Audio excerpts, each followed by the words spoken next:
নমস্কাৰ জনাইছোঁ সকলোকে। আশা কৰোঁ আপোনালোক সকলো ভালে আছে আৰু আপোনালোক সকলো ভালে থকাটোৱে ভগৱানৰ ওচৰত সদায় প্ৰাৰ্থনা কৰোঁ। আজি মই গাড়ী ভাড়া এটা লৈ আহিছিলোঁ এটা পূৰ্বতে দেখুওৱা ঠাই, গতিকে মই ঠাইটুকুৰা পুনৰবাৰ দেখুৱাব বিচৰা নাই। আগতে এই ঠাইলৈ আহি আপোনালোকক এবাৰ ভিডিঅ' কৰি দেখুৱাইছোঁ। আপোনালোকক ক্ষমা বিচাৰিছোঁ, কিয়নো বহুত দিন মই ইউটিউবত আপোনালোকক একো ভিডিঅ' দিয়া নাই আৰু চেনেলটোৰ উত্তৰণৰ জৰিয়তে মোৰলৈ আওপকীয়াকৈ হ'লেও কিছু পৰিমাণৰ আৰ্থিক সকাহ দিয়াৰ বাবে আপোনালোকে যি সহযোগিতা আগবঢ়ালে তাৰ বাবে মই আপোনালোকৰ ওচৰত সদায় কৃতজ্ঞ হৈ আহিছোঁ। আজি পুনৰবাৰ কৃতজ্ঞতা জনাইছোঁ।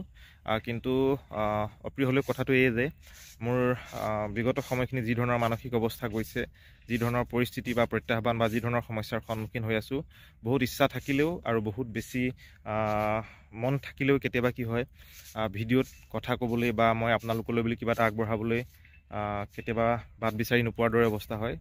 সাংঘাতিক ধৰণৰ মানসিক দুৰ্বিধা কিছুমানৰ মাজত মই যোৱা সময়খিনি পাৰ কৰিছোঁ, সেইখিনি আপোনালোকে নিশ্চয়কৈ জানে। গতিকে পুনৰবাৰ আপোনালোকৰ ওচৰত কৃতজ্ঞতা জনাইছোঁ। আৰু আজি মই এই ঠাইটুকুৰাত কিছু সময় ৰ'বলৈ সুযোগ পাই মই ভাবিলোঁ এইকেইদিন ইণ্টাৰনেটত খুব চৰ্চিত এটা যিটো বিষয়, মাত্ৰ কেইদিনমানৰ কাৰণে মহাকাশলৈ বুলি যাত্ৰা আৰম্ভ কৰি সুদীৰ্ঘ 9 মাহ দিন ধৰি মহাকাশত আবদ্ধ হৈ থকাৰ পাছত আৰু 2003 চনৰ কল্পনা চাওলাৰ সেই দুৰ্ঘটনাৰ ঘটনাই সকলোকে উৎকণ্ঠিত আৰু সকলোকে চিন্তাত পেলাই ৰখা সেই সময়খিনিৰ মাজতে সিদিনা ঘূৰি আহি মহাকাশচাৰীসকল আমাৰ পৃথিৱীত পদাৰ্পণ কৰিলেহি আৰু ইয়াৰ লগে লগে মহাকাশ বিজ্ঞানৰ সফলতাৰ ক্ষেত্ৰত আন এক নতুন যুগৰ সূচনা হ'ল।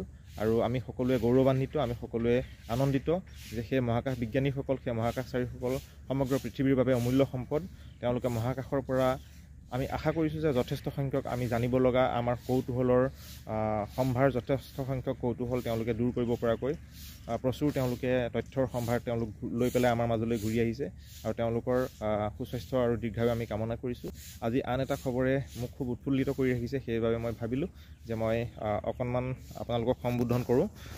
আজি মই অলপ দেৰি আগতে এটা নিউজ দেখা পালোঁ যে অসমৰ পৰা সৰ্বভাৰতীয় পৰ্যায়ত ক্ৰীড়া ক্ষেত্ৰত, বিশেষকৈ ক্ৰিকেটৰ ক্ষেত্ৰত প্ৰতিনিধিত্ব কৰি সমগ্ৰ অসমবাসীক গৌৰৱান্বিত কৰিবলৈ সক্ষম হোৱা আমাৰ সকলোৰে পৰিচিত শ্ৰদ্ধাৰ ৰিয়ান পৰাগ, তেখেতে এইবাৰ আন এক বিশেষ ভূমিকাত অৱতীৰ্ণ হ'ব। সমগ্ৰ অসমবাসীক পুনৰবাৰ গৌৰৱান্বিত কৰি তেখেতে কেৱল এইবাৰ এজন খেলুৱৈ হিচাপে নহয়, ৰাজস্থান ৰয়েলছ দলটোক তেওঁ এইবাৰ এই দলটোৰ অধিনায়ক হিচাপে, অধিনায়কৰ ভূমিকাটো তেওঁ অৱতীৰ্ণ হ'ব। দলটোৰ প্ৰথম 3খন খেলত তেখেতে অধিনায়কত্ব প্ৰদান কৰিব।